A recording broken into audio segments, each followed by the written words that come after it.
তো আজকে আপনার প্রতিটি সেটা প্রক্রিয়া শেষ হয়ে গেছিল। হ্যাঁ, তো কি বলতে চান? না আমি তো একথাই বলতে চাই যে আমাদের রাজনগর কুলিচড়া জিপি ৯ নম্বর ওয়ার্ডে আমার সতীর্থ প্রতিদ্বন্দ্বী সদস্য ইমরান হোসেন বড়ভূইয়া মহাশয় এবং আমি নিজে ক্যান্ডিডেট মুসলিম উদ্দিন লস্কর, আমরা দুই ক্যান্ডিডেট আমাদের সহজ এবং সরলতার ভিতরে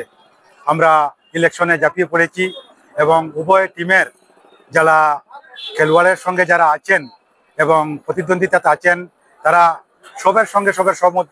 সহযোগিতা আছে এবং আমরা আশা করি আমি একথাই চিন্তা করি যে দীর্ঘ 10 বছর আমি এই প্রাক্তন জামালপুর জিপির 3 নম্বর ওয়ার্ডের আমি ওয়ার্ড মেম্বার ছিলাম এবং আমার স্ত্রী ভাইস প্রেসিডেন্ট ছিলেন এবং আজকের দিনে জিপি সংশোধন করার পরে আমাদের জিপি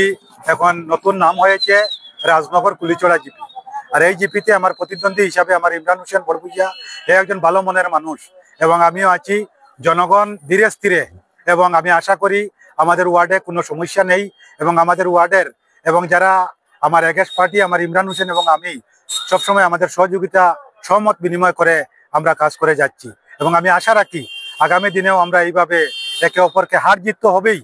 কিন্তু হার জিতের মধ্যে আমাদের কোনো দুঃখ নেই। আমরা আশা করি আমরা আগামী দিনে আমরা মিলিঝিলি আমরা চলবো এবং সে জিতলেও আমার কোনো আপত্তি নেই এবং আমি জিতলেও জনগণ যদি আমাকে রায় দেয়, কেন আমি একটু কথা আশা রাখি সে একজন ব্যবসায়ী মানুষ, ইন্টারন্যাশনাল ব্যবসায়ী এবং আমি রাজনীতিকে দীর্ঘ 25 বছর থেকে আছি এবং ইলেকশনে নির্বাচিত হয়ে 10 বছর কাজ করেছি